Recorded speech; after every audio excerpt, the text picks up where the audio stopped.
일단 저는 이제 이 세계 여행을 7년 전부터 준비를 했었어요.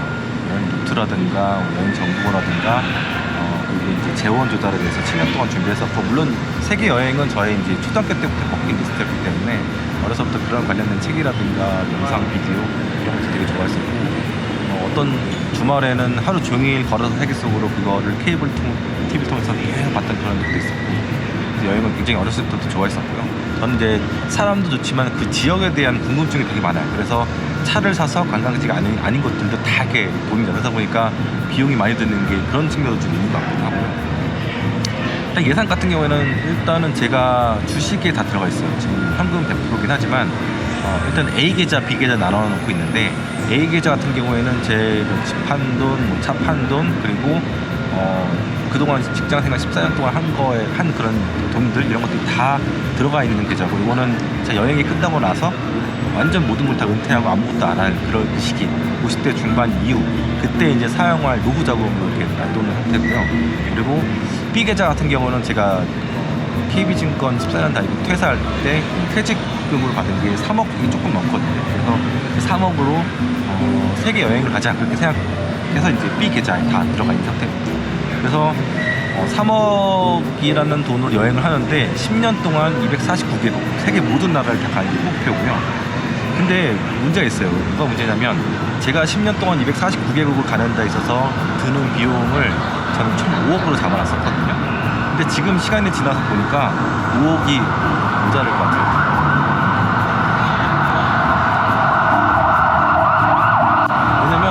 물가가 제가 7년 동안 준비하면서 봤던 물가가 아니에요. 다 올라가 있어. 한국도 많이 올랐는데 한국만 오른 게 아니거든요. 한국도 많이 올랐고, 라리, 멕시코도 많이 올랐고, 동남아도 제가 팬데믹 기간이 있었지만 물가가 올라가는 걸 체감했었어요. 물론 아직까지도 저렴하죠. 다른 나라들에 비해서.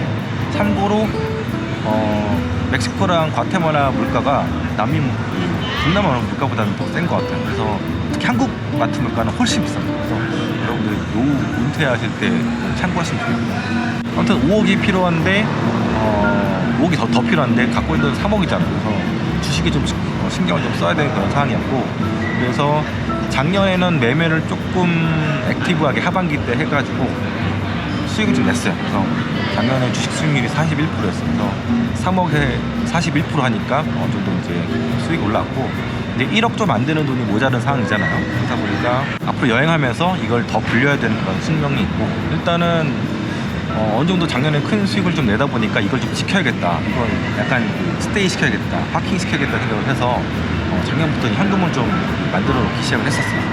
그런 것도 있었고, 매크로적으로 제 콘텐츠 보신 분들은 아시겠지만 올해 3분기 이후에 부동산발 문제가 생길 것이다라는 것을 저는 생각을 해왔었고, 그리고 그 정보를 한 2년 전, 그러니까 작년으로부터 2년 전인 2년 전에 부동산 자산 운용사, 한국에서 제일 큰 거긴 하지만 그분의 데이터를 받아 저도 충격받고 그분도 충격을 같이 이제 받은 그런 상태였어요. 그래서 2년 뒤에 뭔가 이제 올 수도 있겠구나, 그런 생각이 들었어서 하나하나 정리했습니다. 이 얘기는 도코트레지에서 보시면 잘 아실 거예요. 그래서 지금은 이제 현금 100% 상황이 다 달라고요.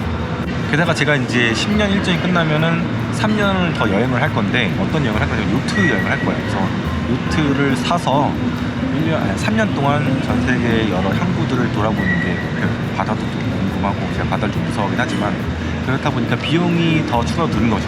적지 않은 돈이 들 거고, 요트 구입 비용도 만만치가 않습니다. 그래서 그런 것도 지금 생각을 하다 보니까 지금 여행을 하면서는 돈을 더 만들어야 되는 상황이 됐죠. 그래서 제가 고개를 돌린 게 뭐냐면 유튜브 수익을 어떻게 좀 내가지고 여행 경비를 좀 메꿔야겠다 생각이 들었는데, 제가 앞서 얘기했지만 작년 1년 동안 그렇게 열심히 했는데, 하루에 5시간 이상씩 열심히 했는데도 불구하고 1년 동안 번 게 200만 원이 안 됐다, 그런 상황이었다가 올해 초에 1월 달에 라오스 여행을 가면서부터 구독자가 조금 올라가기 시작을 했고, 조회수도 올라가기 시작했고, 베트남 가면서는 그게 또 유지가 됐어요. 두 나라가 알고 보니까 많은 분들이 관심을 갖고 있는 나라예요. 특히 장년층들이 라오스에 관심이 되게 많으신 것 같아요. 왜냐면 라오스가 물가가 진짜 저렴해서 완전 동남아의 최빈국이에요. 핸드폰 하나 개통해서 한 달 유지하는데 5,000원밖에 안 하는 그 정도니까 전체적으로 물가가 확실히 다른 동남아보다는 더 싼 편인 것 같습니다. 그렇다 보니까 저도 몰랐는데 관심들이 많은 나라였었고, 베트남은 뭐 한국 사람들이 가장 세계 여행을 많이 가는, 해외 여행 많이 가는 나라다 보니까 또 관심이 많아졌고, 그래서 채널이 그때 조금 성장을 했었고, 뭐 그때 그래봤자 5,500명밖에 안 됐어요. 구독자가. 되게 큰 채널은 아니었고, 그러다가 이제 미국 여행 가서 도커투자일지 미국에서 작성을 하니까, 아무래도 미국에 있는 애가 미국을 돌아다니면서 얘기를 하니까 사람들이 관심을 갖는 거죠. 어차피 도커투자일지는 미국 주식을 이야기하는 그런 채널이다 보니까. 그래서 이게 그때부터 조회수 올라가더니 5월달에 11만 뷰짜리 삐가 뻥 터지면서 그 한 달 동안에 5월달에 15,000명이나 되는 구독자가 새로 생겼어요. 2만 명 채널이 됐어요. 지금 3만 명밖에 안 되는데, 그때부터는 채널이 성장을 잘 못하고 있는데, 아무튼 작년에 한 달에 10만 원 좀 넘게 벌던 그런 채널이 이제 급성장하기 시작하고 40만 원, 50만 원 이렇게 올라가기 시작을 했고, 이게 지금은 어느 정도 그 여행을 커버할 수 있을 정도까지 성장을 했어요. 가장 큰 계기는 이제 멤버십이 이제 크긴 컸는데, 근데 문제는 뭐냐면은 도커투자일지가 점점 이제 트래블 채널에서 나온 횟수가 여행 비디오가 더 많아졌고, 그걸 만들기 위해서 구상하고 정보 알아보고 또 생각하고 촬영하고 이런 시간이 진짜 점점 늘어나는 거예요. 그러다 보니까 지금 여행을 하고 있는데, 도커투자일지가 잘 되면서부터는 내가 지금 여행을 하고 있는 건지 그냥 노마드족처럼 그냥 도시만 옮겨 다니고 있는 건지 막 헷갈릴 정도로 여기 시간이 진짜 엄청나게 많죠. 게다가 예전에는 제가 주식시장을 안 봤거든요. 장중에 볼 일이 없죠. 근데 도커투자일지가 잘 되고 나서부터 많은 분들이 궁금해하시고 질문해 주시고 이런 거 답변해 드리려다 보니까 시장을 더 보고 더 알아보고 이렇게 하다 보니까 굉장히 많은 시간들을 하루에 이렇게 유튜브 영상 만드는데 시간을 이제 제 노동력을 이제 사용하게 되더라고요. 게다가 그 단톡방에 이제 700분이 넘게 계세요. 그래서 그분들에 대한 의무가, 왜냐면 이분들은 이제 돈을 내고 들어오신 분들이잖아요. 그래서 어떻게 보면은 그 회사 다닐 때 고객분들이 400분이었는데 그 고객분들보다 더 많은 분들이 들어온 거죠. 물론 저한테 돈을 맡긴 건 아니지만 어쨌든 제가 할 수 있는 한 최대한 이분들을 케어하는 게 목적이기도 하고, 그래서 어떻게 보면 약간 회사를 계속해서 다니면서 여행을 하는 그런 느낌도 조금 있긴 합니다. 그래서 영상도 엄청나게 열심히 올리고 뭐 단톡방에서 얘기하고 막 이렇게 하다 보니까 많은 단톡방에 계신 분들이 저한테 잠은 언제 주무시냐고 이렇게 물어보시는 분들이 되게 많고, 하여튼 저는 약간 마음이 좀 약해가지고 사람들이 도와달라고 하면은 다 도와주는 그런 스타일이에요. 보기에는 안 그렇게 보이긴 하겠지만. 그래서 어떻게 보면 좀 보람이 있을 때도 있어요. 왜냐하면 특히 제 채널 리플들을 보면 대부분 이제 고맙다는 인사들도 되게 많고, 또 덕분에 돈을 지켰다 그런 분들도 많고, 일단은 7, 8월 달에 제가 주식 다 팔라고 이렇게 얘기를 해가지고 저 다 팔았거든요, 당시에.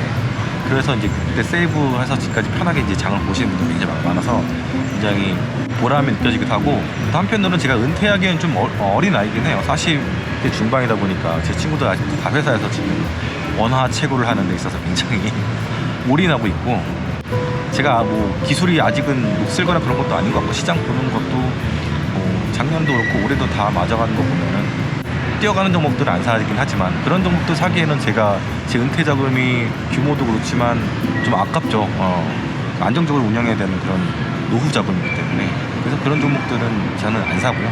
그래서 테슬라를 한 번도 못 샀던 이유도 그런 거예요. 변동폭이 너무 크니까. 회사 자체는 제가 신뢰하지만 쉽지 않다. 그리고 지금 채널을 갖고 있긴 하지만, 수입이 들어오고 있긴 하지만 유튜브 채널 수익이 영원하진 않거든요. 언젠가는 채널을 받을 날도 있을 거고, 가장 큰 이유는 이제 손가락이 아파서 하루에, 예전에는 하루에 5개씩도 만들었거든요, 여행에서 작년에. 근데 지금은 2개 정도 만들면 손도 아프고 허리도 아프고 눈도 아파요. 그래서 와, 내가 노화가 빨리 오는구나 그런 생각도 좀 들고, 그렇기 때문에 언젠간 이게 끊길 수도 있겠다라는 생각이 듭니다. 게다가 주식이라는 게 지금은 굉장히 극보수적으로 운영을 하고 있지만, 언제나 종목을 잘못 사거나 제가 예측이 잘못되면 주식이라는 게 확 줄어들 수도 있잖아요. 그래서 예전에는 주식을 100% 가져가는 경우들이 그렇게 많지 않았어요. 사실 조금씩은 10%, 20%씩 이렇게 비중 조절했었는데, 앞으로도 제가 그럴까.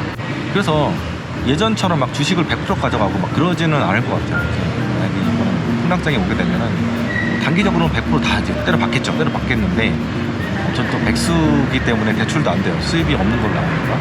그래서 갖고 있는 돈을 다 이제 때려넣긴 하겠지만, 그 뒤로는 어느 정도 현금화를 시켜놓고 늘 이제 버핏이 왜 그렇게 보수적으로 운영하는지, 자기 전 그 운영 규모에서 30%, 20% 정도 되는 현금을 늘 갖고 있는지 좀 이해를 할 것 같아요. 왜냐면 자기 고객들 자금이니까, 자기 돈이 아니잖아요. 그러니까 안정적으로 운영해야죠. 그래서 언젠간 날아갈 수도 있기 때문에 늘 극보수적으로 운영하고 있다. 그게 저의 운용 철학일 수도 있고, 그리고 제가 이제 직업이 있는 게 아니다 보니까 일정 그 수익이 막 들어오는 게 아니거든요. 그렇다 보니까 지출을 한국에 있을 때보다 굉장히 보수적으로 운영하는 것도 있어요. 아마 이 영상을 보시는 이제 회사를 다니시는 직장인분들은 이해를 못 하실 거예요. 아마 자영업자분들 조금 이해하실 거예요. 제가 지금 하고 있는 그 행태가 자영업자분들과 좀 비슷하잖아요. 언제 이게 날아갈지 모르는 거죠. 주식도 나갈 수도 있고 채널도 나갈 수도 있는 거고, 뭐 100% 저에 대한 로열티가 다 있으신 거는 아니니까, 채널 같은 경우는. 아무튼 여러분들이 은퇴를 하시게 되면요, 소비에 있어서는 굉장히 극보수적으로 갈 수밖에 없어요. 그리고 저는 이제 한국 돌아간다고 해서 제가 한국에 정착하지는 않을 것 같긴 한데, 어떤 제 여행이 끝나고 나서 어디서 일하거나 그러지는 않을 것 같고요. 직장 생활을 하거나 뭐 취업을 하거나 그러지는 않을 것 같거든요. 그렇다 보니까 이 돈을 지키는 게 굉장히 중요한 것도 있고, 예전에 한국 살 때는 제가 34살 때 1억 연봉을 찍었었거든요, 처음. 그때만 하더라도 정말 돈 쓰는 재미로 살았어요. 근데 지금은 돈을 막 쓰고 나면은 되게 필요 이상으로 쓰고 나면은 뭔가 찝찝한 그런 느낌이 있어요. 이게 나이가 드는 것 같기도 하고, 뭐 제가 수백억 자산가도 아니고, 어쨌든 돈을 아끼면은 저는 마음이 더 편해져요. 약간 공짜로, 그 뭐랄까, 도곡동에서도 일을 했었고, 청담동에서도 일을 했었고, 서초동에서도 일을 했었는데, 부자들이 좀 그런 게 있어요. 의외로 저는 뭐 그분들만큼의 부자도 아닌 거기 때문에, 그분들 막 포르쉐 6대씩 있고 롤스로이스 1대씩 있고, 그런 부자는 제가 아니기 때문에 제가 그렇게 막 살 수는 없는 거죠. 막 소비를 할 수는 없는 거죠. 네, 정리하겠습니다. 일단 저의 이제 재원은요, 작년까지는 100% 퇴직금, 주식 조금씩 팔아가지고 달러로 바꿔가지고, 그리고 원화로 바꿔가지고 카드값을 메꾸거나 아니면 이 ATM기로 뽑아서 현금을 쓰는 그런 행태로 이제 했었고요.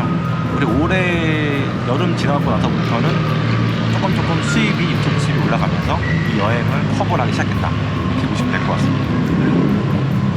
그러면서 유튜브 하는 시간이 진짜 많은 시간들을 퍼붓고 있고, 내가 지금 여행을 하고 있는 건지 유튜브를 하고 있는지 약간 헷갈릴 정도, 이런 상태다라고 보시면 될 것 같아요. 하지만 앞으로 힘 닿는 데까지는 이 채널을 잘 운영을 하고, 또 많은 구독자분들의 투자에 대한 그런 마인드라든가 이런 것들을 보고 디벨롭하고, 그리고 같이 이제 책을 읽어가는 독서방으로 또 운영하는데 아마 최선을 다할 것 같습니다. 늘 제가 이야기하지만 여행은요, 할 때보다 하고 나서가 더 중요해요. 끝나고 나서.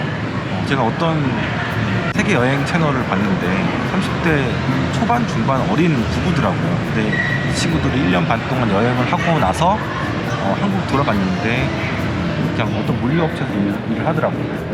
그러니까 일용직 같은 걸 하더라고요. 되게 안타깝다. 나가기 전에는 그런 데로 괜찮은 직업이었는데,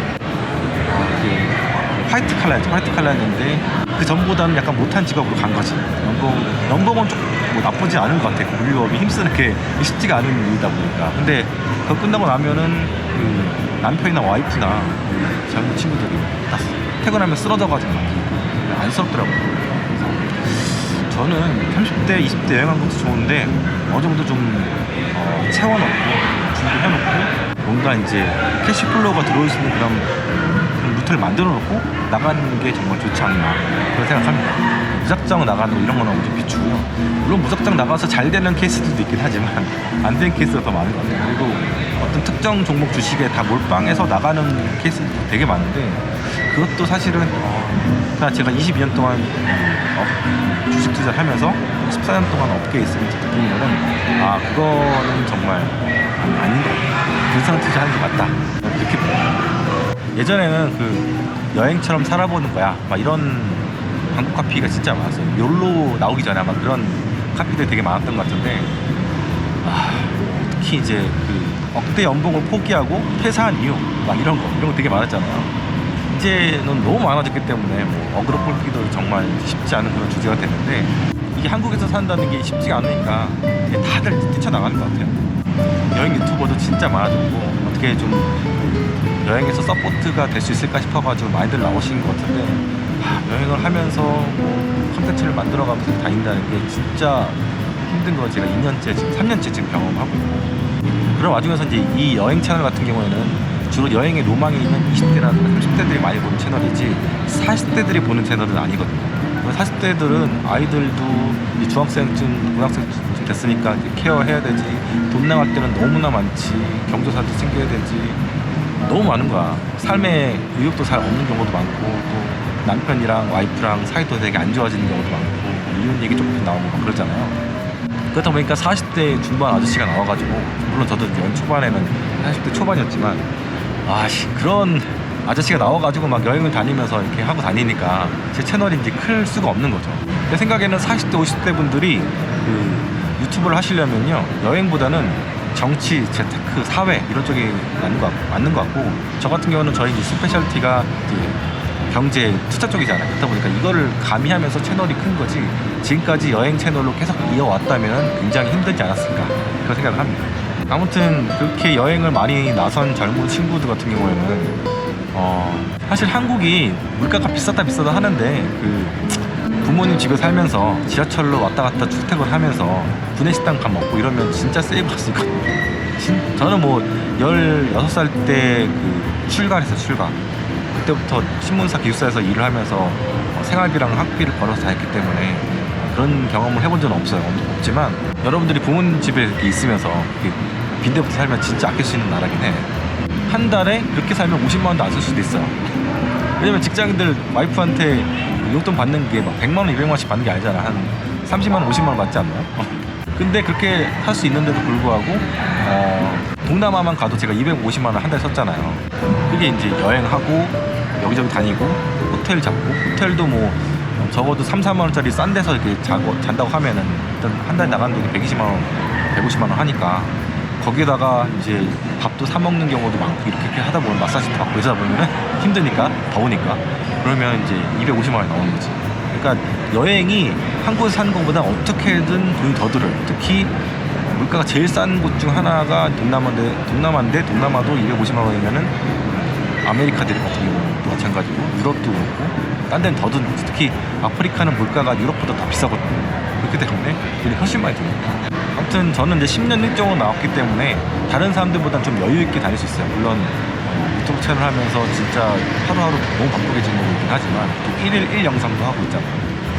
여러분들이 뭐 6개월이 됐든 1년이 됐든 3년이 됐든 10년이 됐든 일정을 짤 때 도움이 됐으면 좋겠고요. 재정적인 측면들은 좀 확실하게 잡아놓고 나왔으면 좋겠습니다. 다녀오고 나서 여행을 후회하지 않으려면 그게 정말 중요한 것 같아요. 아무튼 저는 요즘 들어서 다시 그 여행 유튜버들이 엄청난 버블이 생겨난 것 같은 그런 느낌이 드는데, 잘 아시다시피 버블은 어떻게 꺼지게 되는 것 같고, 여러분들이 이제 여행 유튜브의 그 현실에서 직시하는 분들이 많아지기 때문에 무턱대고 이렇게 하지 않을 것 같고, 오히려 여행 유튜브를 하면서 더 비용이 드는 측면이 많아요. 일단은 장비도 사야 되고, 저는 처음에 장비를 드론, 카메라, 뭐 짐벌 이거 다 해서 2천만 원 정도 썼거든요. 엄청나죠. 근데 유튜브로 2천만 원 못 벌거든요. 그리고 이 액션캠이나 이런 거는 한 번 사면요, 감가가 사자마자 30%씩 떨어집니다. 그렇기 때문에 정말 생각을 많이 하고 투자를 해야 된다고 생각합니다. 세계 여행도 이제 3년 차가 됐고, 이제 7년 넘게 남은 지금 상황에서 이렇게 사는 사람도 생각보다 해볼 만하다 생각이 들고, 그리고 생각보다 과테말라에 대한 이미지는 아무것도 없었지만 와보니까 여기도 그냥 사람 사는 데고, 또 이렇게 잘 사는 동네도 나쁘지 않은 것 같고, 또 오지 가도 그렇고 괜찮고, 인터넷도 유튜브가 안 터지는 나라는 없어요. 지금까지 제가 볼 때는 여러 나라를 다녔고 400개 정도의 그런 도시를 여행을 했지만, 인터넷이 느려가지고 못 살겠다 싶을 정도의 나라는, 도시는 한 번도 제가 가본 적이 없어요. 물론 아프리카 오지 같은 데 가면 끊기고 잘 안 되는 데가 있긴 하겠지만, 여러분들이 묵는 숙소 같은 경우는 적어도 인터넷이 잘 될 것 같아요. 그래서 계획을 면밀하게 아주 잘 짜가지고 해외에서 사는 삶을 한번 추구해보고 영위해보시는 것도 괜찮을 것 같고요. 가능하면 혼자 하시는 것보다 부부라든가 커플로 하시는 걸 추천드려요. 왜냐면 저는 이제 혼자 산 지가 17살 때부터, 그러니까 거의 이제 30년 가까이 혼자 살았기 때문에 혼자 지내는 거 굉장히 익숙하거든요. 바쁘게 지내는 것도 외로움을 못 느끼게 되는 그런 이유 중 하나인데, 많은 분들이 외로워하고 현타 느끼고 외롭지 않냐고 물어보시는 분들 되게 많아요. 근데 저도 그 마음을 이해를 하거든요. 향수병도 느낄 수도 있고 여러 가지 그런 어려움을 느낄 수가 있는데, 또 중남미 같은 경우는 말도 잘 안 통하는 경우가 많다 보니까 부당한 그런 대우를 받을 때도 있고, 그렇게 되면은 현타가 올 수밖에 없죠. 저는 한 번도 경험 못했지만 도둑들이 들어가지고 이렇게 훔쳐간다거나 그러면 멘붕이잖아요. 어제도 어떤 유튜버 하나가, 여행 유튜버 하나가 자기 백팩을 호스텔에 잠깐 놔뒀다가 잠깐 시선을 돌린 사이에 그 백팩 자체가 사라진 거예요. 근데 그 백팩에는 그 친구가 갖고 있던 모든 그런 노트북, 카메라, 그리고 SSD 이런 거 다 있는 그런 중요한 정말 소중한 가방인데 이 친구는 본인의 그 모든 것들을 다 잃어버린 거죠. 아이폰까지 다 잃어버린 거죠. 그런 일을 겪게 되면 당연히 현타가 올 수밖에 없죠. 그래서 가능하면 어떤 나라든 여행을 하게 될 때 커플로 다니시면 추천드립니다. 저는 혼자 다니는 게 익숙하고 또 차로 다니니까 되게 간편해요. 아무튼 세계 여행에 있어서 여러 가지 이야기를 주설주설 해봤고요. 제 10년 여행 일정에 대해서는 다른 그 비디오가 있거든요. 지금 비디오 이거 보시고 여러분들이 한번 그 계획을 한번 세워봤으면 좋겠어요. 저 같은 경우는 이제 건기, 비 안 오는 시즌을 따라서 쭉쭉쭉 육로 이동하는 그런 스타일 여행을 하고, 그래서 비행기 값이 최대한 안 들게, 동선 겹치지 않게 그런 식으로 여행을 하고 있습니다. 긴 영상 봐주셔서 감사합니다. 또 뵙겠습니다.